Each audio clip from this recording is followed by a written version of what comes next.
everybody, episode 791 another podcast of Assuming America, the Air Tour Sports Podcast. It is Friday, October 20th, 2023, people. I hope everybody's doing well. I hope everybody is having a great day. And if you see the smirk on my face on YouTube, by the way, subscribe to this channel. That's one. But two, we got ourselves a jam-packed episode of the Air Tours pod. Here's what you need to know. We're going to open the crazy Jim Harbaugh Michigan story. Cannot believe. Here we are again with Harbaugh, just a complete, I don't even know what to say about this guy at this point. Another NCAA issue, this one much more serious than the last one. We'll discuss that, break it all down. From there, we will do our Week 8 college football preview. We'll probably make it a little bit quicker this week, but we talked Penn State, Ohio State on the last episode. We will talk USC, Utah. We will talk Tennessee, Alabama, Ole Miss, Auburn, all the big games, Clemson-Miami. And then finally, we will wrap with America's favorite podcast segment where Aaron was right, where Aaron was wrong. And boy, oh boy, oh boy, do I got a lot to discuss today. With that said, there is no more time. We got such a loaded show. Let's not waste any more time, and let's get to the topic of the day. And the topic of the day, bluntly, you do not need me to tell you, but our old buddy Jim Harbaugh is back in the news again, back in the headlines, back in the crosshairs of the NCAA for all of the wrong reasons. We're going to get into everything that happened on Thursday. I'll give you everything that we know up until this moment. But just understand this is an ever-evolving story. Things are changing. Things will continue to change. And I am just kind of reacting to the news that we have in real time.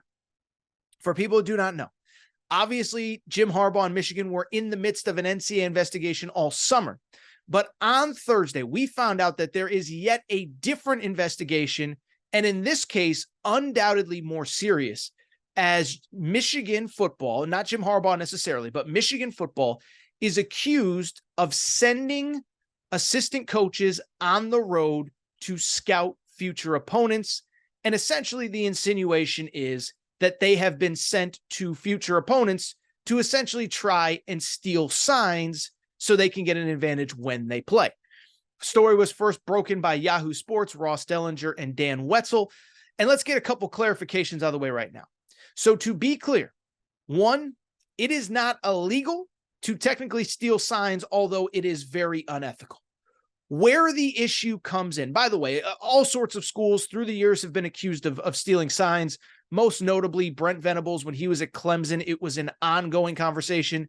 Is that guy stealing signs? Is he not?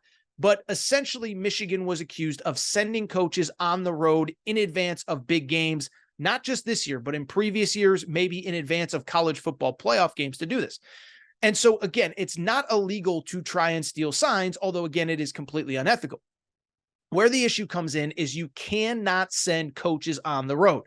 NCAA bylaw 11.6.1 reads, off-campus, in-person scouting of future opponents in the same season is prohibited.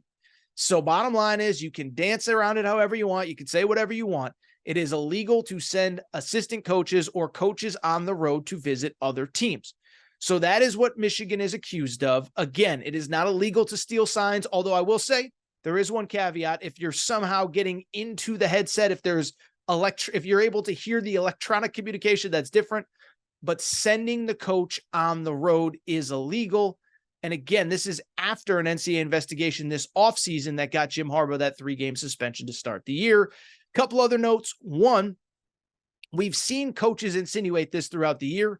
Greg Schiano at halftime of the Rutgers-Michigan game kind of hinted at, we got to switch some things up because it feels like they know some things about what we're doing. So this hasn't necessarily been a totally kosher. Like people in the Big Ten appear to have kind of had an idea about this. And it is worth noting the Big Ten has released a statement basically saying we do not condone this. Beyond that, they've alerted future opponents. There was like half a second where Michigan State threatened to cancel the game this weekend, which is the lamest thing ever, but neither here nor there. And Michigan has said that they plan to cooperate going forward. And so I want to break it all down. That is the update. That is what you need to know. Again, assistant coaches on the road, future opponents attempting to steal signs.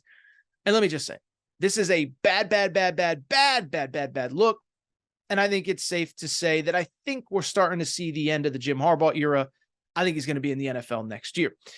As far as the bad stuff, listen, we all know like where we're at with the NCAA. And I don't think any of us really cared all that much about the summer's transgressions for Michigan football, right?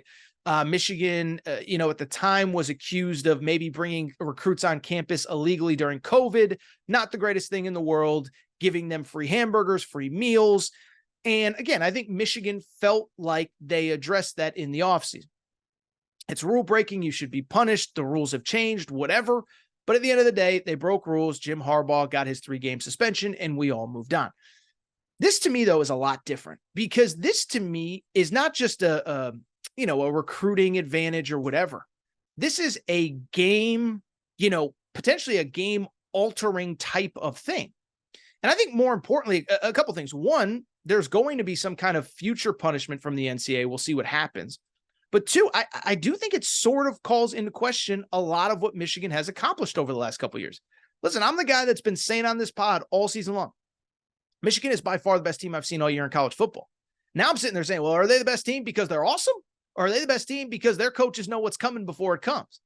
I think obviously if you're an Ohio State fan right now, you're kind of scratching your head saying, wait a second now, those guys up at that school up north up there, are they really better than us? Or have they maybe known some things that they shouldn't have? I'm sure Penn State fans feel the same way. I'm sure other schools in the Big Ten feel the same way. And so this feels like it just calls into question everything. And I'll be curious what happens next from the Michigan and the Harbaugh perspective. From the Michigan perspective, it'll be interesting, right?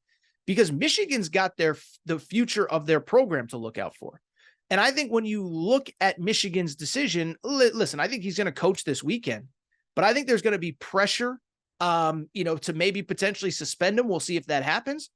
But I think more importantly, there's going to be pressure. Maybe it's not the best thing in the world if he comes back next year.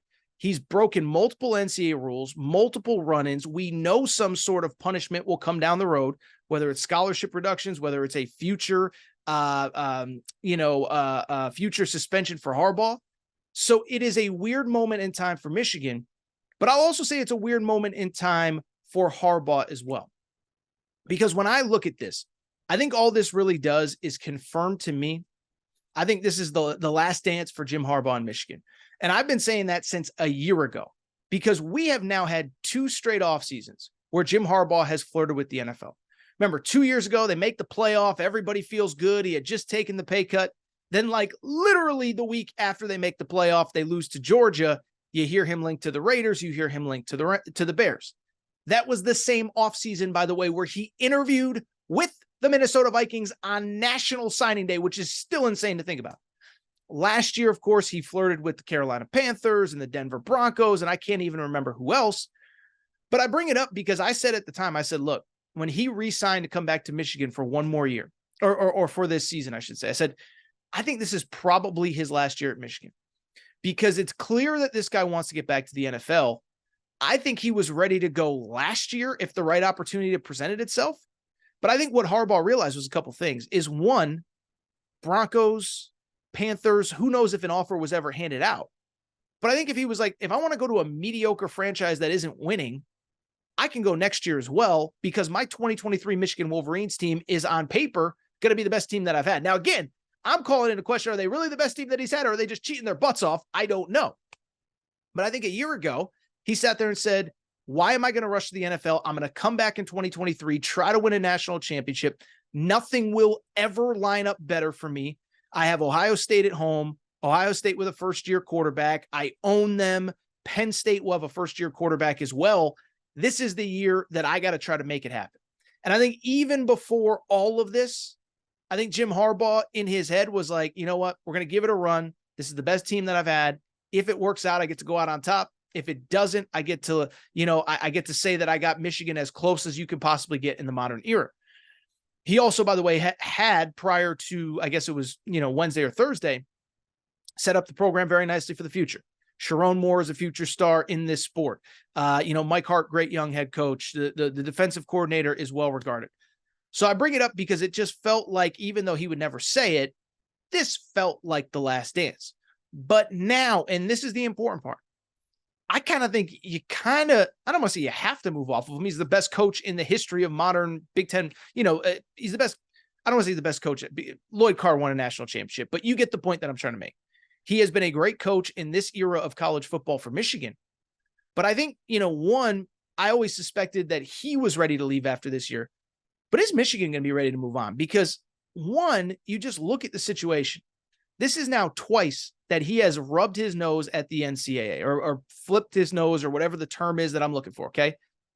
In the summer, remember, it wasn't about the hamburgers. It was about the fact that he refused to apologize, refused to acknowledge it. He kind of changed his stories 2, 3, 4 times. And Michigan, I think, kind of largely had his back at that moment. But now a second thing, a more serious thing, and again, a thing that, in my opinion, is ultimately going to lead to, at some point, probably vacated wins and probably another lengthy suspension for Harbaugh if you try to bring him back. And so I'm not speculating. I'm not making an official thing here on October 20th, 2023. But if I had to guess, I think this is his last year. Just think it makes more sense from Michigan's perspective and certainly probably makes more sense from Harbaugh's perspective. We'll see what happens. As I'm recording here, nothing really kind of earth-shattering from the Michigan side of things. As of now, they're going to let him coach on Saturday. Remember, Michigan has a bye after this week, so it'll be interesting if this quiets down or if it picks back up coming out of the bye. But what a wild story from Jim Harbaugh and Michigan. All right, so what I want to do, take a quick break. Come back. When we come back, we will preview week 8 of the college football slate. Going to take a quick break. A lot of good games this weekend. Be right back. All right, everybody.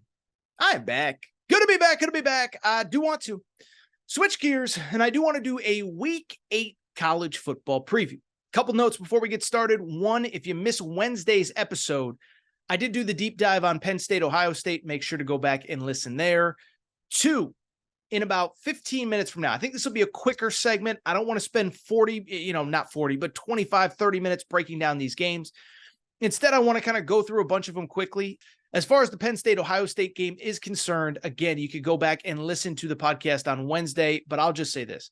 The one thing, if you're keeping an eye on anything here over the next couple days in the lead up to the game, see if we can get any updates on Ohio State's injury report. I told you on Wednesday, but Ohio State last week against Purdue was missing 2 of their 3 leading rushers, Travion Henderson and Mayan Williams, as well as their number 2 receiver, Emeka Ibuka. And then during the game last week, lost their second leading rusher, Chip Trayanum, and their best cornerback in Denzel Burke. Don't think all of those guys will be out, but think some of them will, and some of them certainly won't be at full strength. Penn State, meanwhile, listen, they're essentially coming off a double bye. Had a bye 2 weeks ago, played UMass last week at home, and I think they're going to be as well rested and well prepared as they've ever been. Again, I'd like you to go back and listen to Wednesday's show, but I'll just be blunt. I'm not going to beat around the bush. I will pick Penn State to win. I think the final score I said was 27-21, but this feels like the time. I don't know if on Monday's show we'll tear apart Ryan Day or not, because his team really is banged up. But this feels like Penn State's moment. That is my pick to win. Let's get to some of the other games since I did the deep dive on that one on Wednesday. And let's start with the rivalry. As I said on the college football betting show the other day, it's the rivalry that you can quite literally set your watch to. It is Tennessee at Alabama, played every year on the 3rd Saturday in October. As far as this game's concerned, a couple things. One, Alabama, 8.5-point favorite, over under 48.5. And let me couple things. One, obviously it's a rematch of a game last year that was awesome. Hendon Hooker, Bryce Young, but they're 2 completely different teams, as both of them now rely on the defense, and specifically Tennessee relies on the run game. And I said this again on the college football betting pod on Thursday, but if I would, this is the time of year where coaches do self-scouting. What have we done well? What have we not? If I was self-scouting myself, if I was self-scouting Torres, I would say that probably my biggest complaint of my coverage in the last week, I've been so focused on the Jimbo Fisher, Texas A&M, everything that came out from the Texas A&M perspective in that Tennessee game. I don't know that I gave enough credit to Tennessee for getting that win. And specifically, I don't know if I gave enough credit to Josh Heupel for everything that he has done as a coach this season. The focus so often in college football and in football, coaches and their systems, right? And most coaches, I think, are beholden to their systems. This is what I do. This is how I do it. Deal with it. Well, Josh Heupel had a system. It was up-tempo. It was throw the ball all over the field, and it really worked well last year. This year, though, it's the exact opposite. It's clear he doesn't trust Joe Milton, and he has completely fundamentally changed who his team is. They're a line of scrimmage team that beats you up at the line of scrimmage, runs the ball, and plays defense. So credit to Josh Heupel, credit to Tennessee. Now they're playing an Alabama team that's much the same. Nick Saban, as we've talked about time and time again, has had to adjust and readjust who his team is and what they're about this year. In terms of the game, I think it's close. I think it's low scoring. Tennessee did effectively run the football last week at Texas A&M or against Texas A&M at home. I'll be curious if it translates against Alabama this week on the road. You know, running game, physicality, they travel everywhere, but it is a different deal against Alabama on the road. And Alabama, I'll just say this, as far as picks are concerned, definitely lean the under. Alabama, you look at their SEC games this year, right? Take out Mississippi State, who's terrible. Alabama's their wins 24-10 over Ole Miss, 26-20 against A&M, and then last week 24-21 against Arkansas. I'll be blunt, I'm not really worried about the Arkansas game.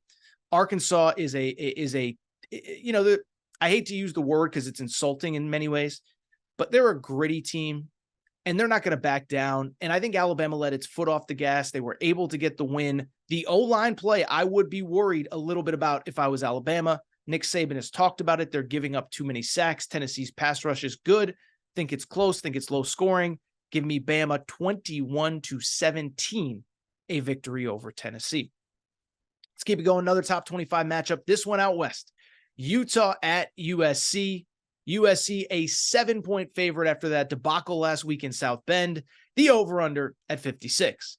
First of all, right before I started recording, I saw the rumor out of Dan Patrick that Lincoln Riley is flirting with the NFL, trying to sell himself as a package with Caleb Williams. I'll be blunt. I had heard this about 2, 3, 4 days ago. Didn't have the sourcing to go public with it. Maybe we talk about it on Monday's show. Maybe we talk about it next week. But I'll be blunt. I think there's probably something to it. I also don't think it affects USC this week. Listen, a couple things on USC. One, the defense. Everyone makes fun of Lincoln Riley. Everyone's critical of Lincoln Riley. The defense has not been the problem the last 2 weeks, okay? They gave up a lot of yardage to Arizona, but as I said at the time 2 weeks ago, over the course of the final 3 quarters, they gave up 7 points the rest of the game. And so I bring it up because they were pretty good for 3 quarters against Notre Dame. And they were good last week against good for 3 quarters against Arizona. And they were good last week against Notre Dame. Gave up 251 yards of total offense. It's not their fault that Caleb Williams kept turning over the ball, but that's also why I like USC to win and cover this week. One, Utah's offense is a debacle. We know what's going on. Cam Rising, their starting quarterback, has not been available all year. Still waiting to see if he gets cleared at any point this season. But two, I think this is a bounce back game for Caleb Williams. Because even though USC lost twice to Utah last year, Caleb Williams was good in both games, at least before he got hurt in the Pac-12 championship game. You look at Caleb Williams the last 2 weeks, 3 interceptions, 59% completion percentage in his last 2 games. I think this last week or so has been a little bit humbling for him. I think he needed a game like that to bounce back. I expect him to. I expect USC to win somewhere in the neighborhood of like 30-14. And the USC defense, I think, does look good against one of the worst offenses in Power 5 football. Utah, a mess without Cam Rising. There is one other top 25 matchup that I am not even going to try to break down. It's Duke at Florida State. Florida State's a 13.5-point favorite. Why I'm not going to break it down? Duke reportedly could have back Riley Leonard, their starting quarterback, their potential first-round pick at quarterback, but we are not certain if they will get him back. And so if you want to bet that game without knowing whether Duke is going to have a first rounder or not, you go ahead. I'll stay away. I think it's close. I think it's physical. If he plays, I would take Duke to cover and probably the under if he plays. If he does not play, still think the under is probably in play because they're 2 pretty good defensive teams. But again, it's one you can bet if you want to. A couple other games to kind of keep an eye on. One, I'll say this. Interesting game from my perspective in the SEC. Ole Miss at Auburn. Auburn's about a 6.5, 7-point home underdog, which just seems too much to me. One, and I've said this throughout the year, thing about Hugh Freeze, You can like him, you cannot like him. He tells you in his Monday press conference exactly how he feels about every team that he faces, okay?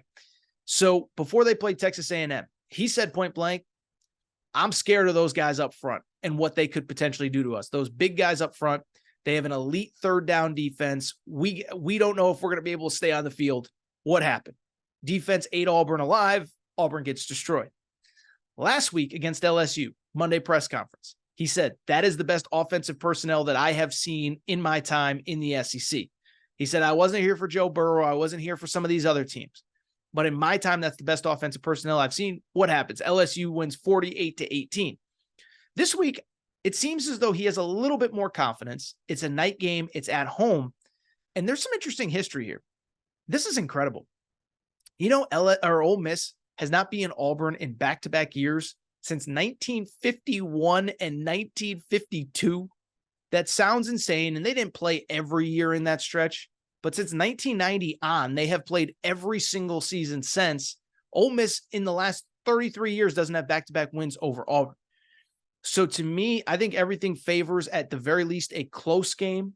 I like Auburn to cover. I think they probably win. I'm not sold on Ole Miss. Remember, their last two games before their bye, 7-point win over Arkansas, 6-point win over LSU. Either game could have gone the other way. Now they're on the road. I like Ole Miss to lose and Auburn to win and cover. Other SEC game, one. Shout out the Missouri Tigers. They're a 7-point favorite against South Carolina. I think they win and cover. Arkansas, I think, gets their first SEC win of the year. Listen, I know everybody's anti-Sam Pittman. I get it. And at some point, you do have to win close games. This year, they've lost 4 games already by a touchdown or less, by 7 to BYU, by 7 Ole Miss, by 3 to Alabama at Alabama, by 3 to LSU at LSU. First off, the schedule is just bananas. Okay. You know, this is Arkansas's first home game since week 3 in over a month. And in that time, these are the games that they've played at LSU, A&M on a neutral, at Ole Miss, at Bama. That's 4 teams on either a neutral or true road game in the top 25 over that stretch. And you're coming home against Mississippi State. Mississippi State is not good. I think Arkansas gets the win, goes into their bye, just with a much needed win. And then the back half of the schedule, there are wins to be had. They still have FIU in the out of conference. They still have Auburn. They still have at Florida. So it's going to be a battle to get to 6-6, but I think they can get there. Last game I kind of want to talk about is the Clemson-Miami game. Now, this game comes on the heels of Dabo Swinney's commentary about his fans. Now, he ran it back, but he said, we got too many bandwagon fans. I'll be blunt. I don't like calling out your fans. I said it with Mark Stoops last week. I'm not a fan. Just don't think that's the way you should approach things. I understand that, fans don't ultimately pay the bills. TV networks do and things like that. But I just think it's a really, really tacky look for a head coach. And then, of course, he tried to run it back. I think it also speaks to the fact that he knows that he doesn't have the dudes. Doesn't have them this year. Maybe he'll never have them quite like he had them in the past. But I look at this offense. Cade Klubnik, their starting quarterback, he's been good. 11 touchdowns, 4 interceptions.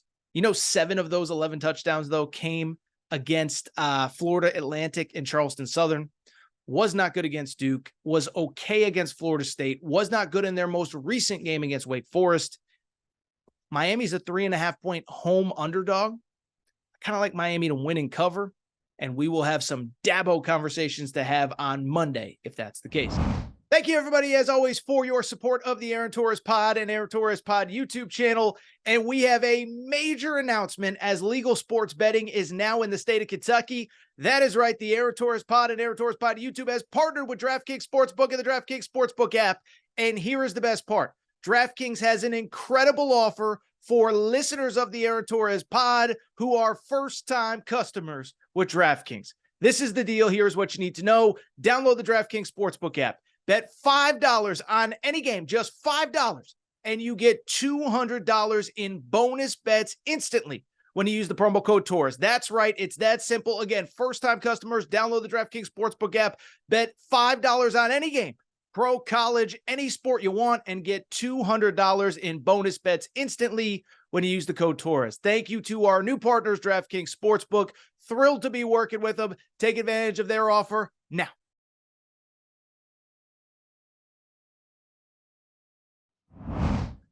Hey, I'm back. Good to be back. Good to be back. Final segment of the show. So good to be back. And I do want to go ahead and wrap, as we do every single Friday here on the Aaron Torres Pod, with America's favorite podcast segment where Aaron was right, where Aaron was wrong. And let me tell you, it is America's favorite podcast segment. I get more feedback on this segment than anything else I do. Bottom line is, yes, for people who are new to the show, stole this from my buddy Colin Cowherd. Colin does where Colin was right, where Colin was wrong every week. And I decided to bring it to the Aaron Torres Pod for one very simple reason. It's because over the course of a week, a month, a year, 2 years, 5 years, 10 years, 20 years, nobody loves giving out more hot sports takes than your boy Torres. Torres said this. Torres said that. You should have listened to Torres. I never shut up. Here's the thing, though. As much as I get right, I get a lot of stuff wrong, too.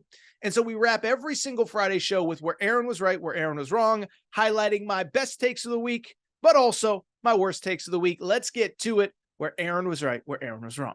Where Aaron was right. I've been saying since July and August, USC football ain't it. Listen, Lincoln Riley's awesome. I'm glad he's in LA. Wink, wink, nod, nod. I think he's already trying to get out the side door and get to the NFL. We'll maybe discuss that in a future show. But I bring it up because I said, this is not a playoff contender. This is not a national championship contender. This is a team with a good coach and a good quarterback that has holes everywhere else. They're not getting solved in the transfer portal. They're not getting solved in one off season. And we now have like a 6-7 year track record on Lincoln Riley. They might not ever get solved at all. This just might be a program like at Oklahoma. Great on offense. Defense is a mess. We'll see. That's all going forward. That's all in the future. I'm not going to write the epitaph on Lincoln Riley's career, but this was never a playoff team. It has been proven. They really have had about 4 straight weeks where they have not looked good, dating back to Arizona State, through Colorado, Arizona last week, and now Notre Dame. They get smacked by Notre Dame, and the schedule only gets tougher. Utah this weekend, at Oregon, Washington, UCLA. This is a 3-loss football team, good, but not elite, just like I've been telling you. Where Aaron was wrong. Well, if I was right about USC, guess what? I was dead wrong about their conference rivals, Washington. I looked at Washington last year, 11-2. Oh my goodness, they're so good. Congrats to them. But is it really sustainable for another year? Michael Penix Jr., you never wish injuries upon anybody, but can he really stay healthy for another year? Well, yeah, apparently he can, and apparently Washington is awesome. Listen, I talked about it on Monday's show. I am so impressed with this team, this program. It isn't just a good quarterback. It isn't just a good offense. They went player for player with Oregon and beat them. They were the deserving team, the deserving winner. Credit to Washington. I was dead wrong on them. Where Aaron was right. Remember last week when Mark Stoops had those NIL comments and everybody else, oh, it's not a big deal. You folks in the media trying to make it into something. It's nothing. Well, look what happened on Saturday. Kentucky looked distracted. Mark Stoops looked distracted, and they got smoked at home by the Missouri Tigers. Listen, I think Missouri is good, but at the end of the day, you cannot tell me that a coach, whether it's advertent or inadvertent or not, you can't tell me that it has no effect on 85 guys in the locker room. And then, oh, by the way, 170 parents, a mom and a dad on either side, that's sitting there saying, wait a second now. So is my son not good enough? Because you came in here and told me you're going to treat him like a son, and now you're telling me he's not good enough. By the way, I think it was insulting to you Kentucky fans that are listening. Listen, I love UK. I love Big Blue Nation. I love everything about that program. I've been on campus many, many, many times. Okay. For your football coach who's making $9 million a year to come out and say, well, you guys need to be more committed. No. You need to figure out a way to beat Missouri. Okay. I could go on and on. I'm not going to. The point has been made. I was right. Mark Stoops was wrong. Shouldn't have said it. Should have apologized. It was a big deal, and it was proven last Saturday against Missouri, where Aaron was wrong. All right. I'm going to be blunt. I'm a little shook up by this Jim Harbaugh news. And listen, I've been the biggest Jim Harbaugh supporter and defender there is, and I picked Jim Harbaugh and Michigan to win the national championship this year. And I'm flustered because I don't know. Are they good? Are they not good? Have they just been cheating? Are they stealing signs? Are they legit? Are they not legit? I thought I was looking at a potentially historically great team steamrolling everybody. Now, my whole life has been tilted out of axis. Again, I don't know if they're good or not. I don't know if Jim Harbaugh is legit or not. What if he's been doing this the whole time? What if he was doing it at Stanford? What if he was doing it in the NFL? Listen, Michigan fans are going to try to tell you it's not a big deal. Everybody steals signs. Everybody attempts to steal signs. Not everybody sends people to opposing stadiums to try to get hand signals, this and that. So it's a huge deal. I don't think it ends well for Jim Harbaugh at Michigan, but it also has just made me completely like reflect on, have they always been this good? Are they actually good? What does it all mean? I'm so confused. I don't even know what to do. Let's get back to it where Aaron was right. So I started saying about 5, 6, 7 years ago, SEC basketball is on the, for people not looking, for people who aren't watching on YouTube, that is the upwards direction that I was pointing. Okay. Think of the game. What's the game on Price is Right, where the guy, the yodeler, goes up the mountain?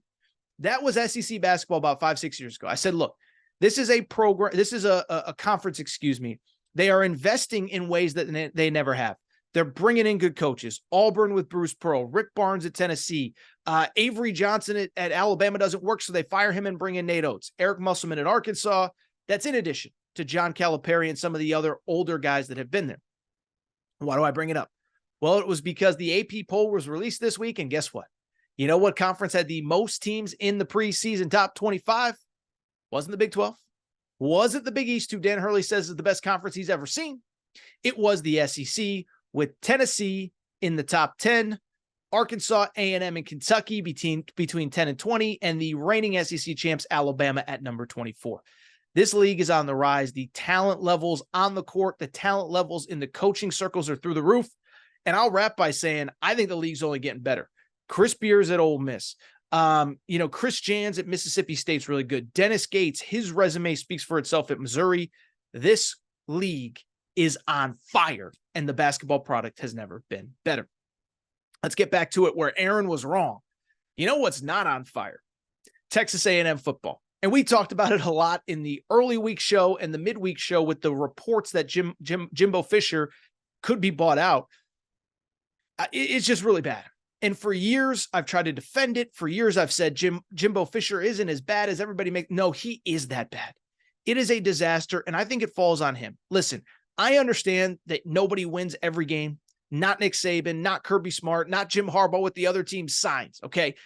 But at the same time, to be 0-8 in your last 8 road games, to have never beaten a ranked team in a true road game as head coach at Texas A&M, that is unacceptable in year 6. The talent is there. I know there's a backup quarterback, but these are games that you have a chance to win. You got to go out and win one of them, Jimbo Fisher. Listen, I say it all the time. John Calipari has the famous quote about his players. You want to shoot the basketball? Okay. You don't need to make everyone, but you can't miss everyone either. It's kind of the same with Jimbo Fisher. I don't need you to win every big game, but can you win me like one that matters? And so Texas A&M is now 4-3. The program is on the brink. I've tried to defend Jimbo Fisher. I cannot. Let's wrap 2 more. This one's a doozy, where Aaron was right. Did you see the reports out of St. John's basketball? John Rothstein, the first one to report it. Then I think Rick Pitino said it at the podium. They are trying to set up a game opening night 2024-2025 at Arthur Ashe Stadium, the tennis stadium that'll probably hold about 30,000 people, to play Duke. And so I bring it up. First of all, Pitino, anyone who knows him, he's sort of a little bit of a pathological liar. But I only bring it up to say what Pitino has done for that program, for college basketball in New York, before ever coaching a game. It is absolutely unbelievable. And I thought he was going to be good, and I thought it was going to be big. This has the potential to be even bigger than I expected. Pitino's already saying all of our home games going forward, we want in the Garden. We want to sell that place out. We want New York City to be the mecca of college basketball, and it's well on its way. I cannot believe what this guy has done in such a short amount of time. Credit to Rick Pitino. By the way, I was kind of the one that pushed the bandwagon. I got to take the victory lap on this one. Finally, where Aaron was wrong. Let's go a little bit obscure, because about 3 or 4 years ago, I think it was 3 years ago, Dave Roberts, the manager of the Los Angeles Dodgers, on radio, I said, and I think I did one baseball segment with Nick Coffey on this show. And I said, Dave Roberts is an abomination. Dave Roberts needs to be fired right now. Well, they keep bringing him back. And outside of the bubble COVID year where they played the World Series in Texas, The Dodgers keep choking in the playoffs in Major League Baseball. And I know most of you don't care, but listen, Aaron right, Aaron wrong, we hit on some random topics sometimes. And I've been saying for years, this guy is a clown. For people who don't follow Dodgers baseball, he's a puppet for the GM in the front office, so they'll never fire him because he does exactly what they want. But this organization, I can say this, living in LA, we're at the point, it doesn't matter how many regular season games you win. Nobody cares. Doesn't matter how many division titles you win. It's about chips. It's about rings. It's about national championships. Dodgers baseball at this point is like Alabama football, Kentucky basketball.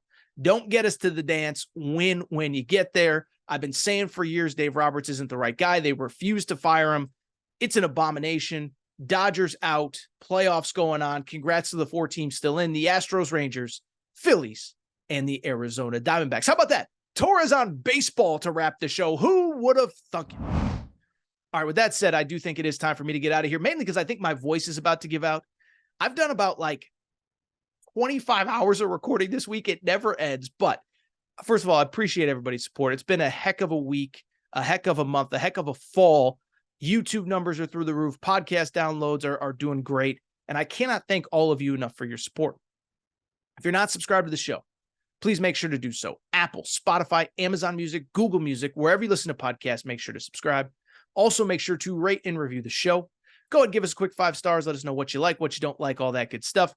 Make sure you're following on social media at Aaron_Torres on Twitter, at Aaron Torres Pod on Instagram, Aaron Torres Pod on TikTok. Get us there. And make sure you subscribe to the YouTube channel. Finally, you guys and girls always ask, how can I help? Well, if you've never used DraftKings before, if you're in a state with legal sports betting, make sure to download the DraftKings Sportsbook app. Bet $5 on any game. Get $200 in bonus bets instantly when you use the promo code Torres. That's all for today's show. It is time for me to get out of here. I appreciate everybody's support. Shout out to Torrin Craig. Shout out to Rachel, who still hates my voice. Shout out to JJ Redick. You F-head. Unblock me, bro. I'll be back on Monday, and we'll have plenty to talk about. New episode. Aaron Torres.